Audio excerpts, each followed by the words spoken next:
Hello बच्चों, let's read the question. If small abc and capital ABC are in AP, the common difference of the second set is one more than the common difference of the first set. अब देखिए हमें क्या given है, A B C हमारे AP में given है, fine. और हम एज्यूम करते हैं सपोज कि इसका हमारा कॉमन डिफरेंस क्या है, इस वाली सीरीज का हमारा कॉमन डिफरेंस है डी से डी कॉमन डिफरेंस है। तो अब देखिए हम जब हमारी तीनों टर्म्स AP में है तो मतलब ए और बी के बीच में कितना डिफरेंस रहा होगा, डी। ऐसे ही सिमिलरली बी और सी के बीच में भी डी का डिफरेंस रहा होगा क्योंकि कॉमन डिफरेंस ये।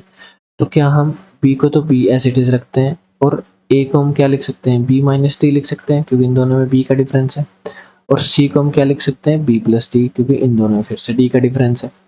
तो ऐसे लिख सकते हैं, ए को हमने एज्यूम किया बी माइनस डी, सी को हमने एज्यूम किया बी प्लस डी। तो अगर मैं तीनों टर्म्स को ऐड कर दूं, b minus D plus B plus d, fine.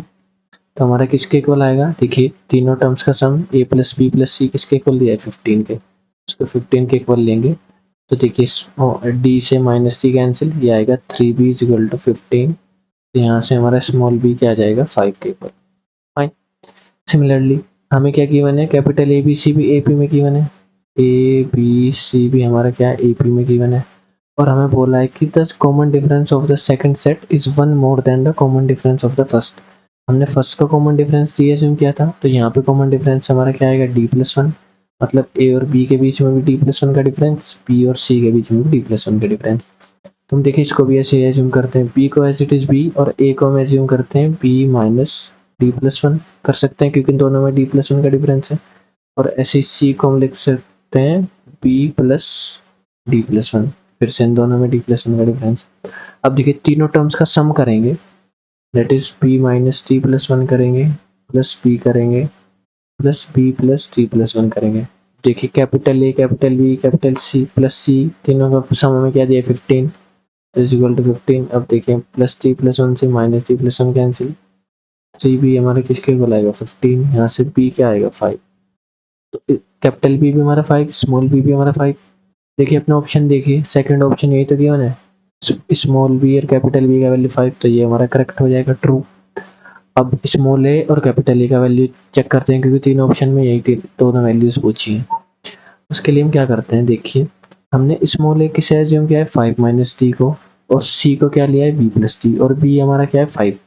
तो क्या मैं ऐसे कह सकता हूँ कि स्मॉल ए की वैल्यू मेरी होगी 5 माइनस डी और स्मॉल सी मेरा होगा 5 प्लस डी के equal, okay. Similarly capital A मेरा क्या है, b minus D plus one, और बी मेरा कितना है, 5। तो मतलब कैपिटल ए मेरा किसके इक्वल होगा, 5 माइनस डी प्लस वन, और कैपिटल सी हमारा किसके इक्वल होगा, 5 plus D plus one, fine. अब ये वाली कंडीशन हम यूज करते हैं, a B c, small a B c upon capital A B C is equal to 7/8, that is small a B c upon capital A B C is equal to 7/8 given है। अब देखिए value substitute करते हैं, ए को हमने क्या लिया है, 5 माइनस डी, बी का वैल्यू हमारा है 5 और सी हमारा 5 plus D. Similarly capital A हमारा क्या है, 5 माइनस डी प्लस वन, और कैपिटल बी 5 है, और कैपिटल सी हमारा 5 plus D plus one, fine, is equal to 7/8। तो देखिए 5 से 5 cancel, A minus B A plus B, तो A square minus B square, that is A का square 5 square minus D square हो जाएगा। डिनोमिनेटर में भी यही सेम फॉर्मूला लगाएंगे तो 5 square minus D plus one का स्क्वायर इज इक्वल टू 7/8। अब क्रॉस मल्टीप्लाई करते हैं, 8 से मल्टीप्लाई करेंगे, 5 का स्क्वायर है 25 माइनस 8 डी स्क्वायर, उसके बाद 7 से मल्टीप्लाई करेंगे, 7 इंटू 25, तो डी प्लस वन का होल स्क्वायर खोलेंगे तो आएगा 7d square minus 7 minus 14d, क्योंकि A square plus B square minus 2a भी होता है, ओके।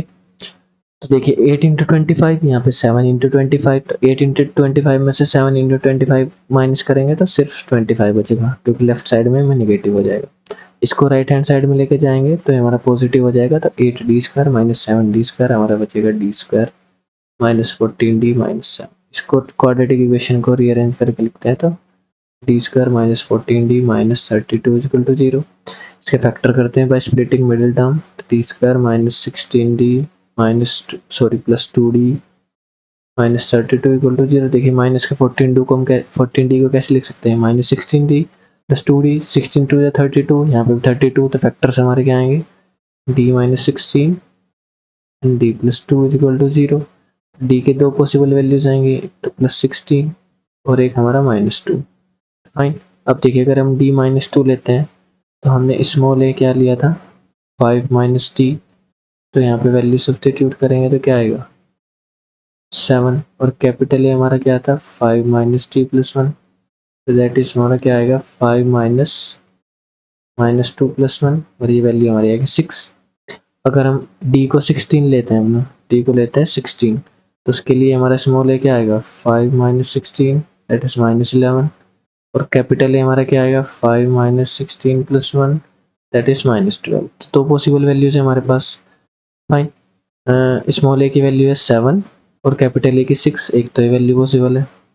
देखिए ऑप्शन मैच करते हैं, small A 7 capital A 6, option 1 भी हमारा करेक्ट हो जाएगा। बाकी 3 और 4 में पॉजिटिव वैल्यूज गिवन है कैपिटल ए स्मॉल ए की, और हमारी ये नेगेटिव आई है, तो ये हमारी कंसिडर ही नहीं होंगी।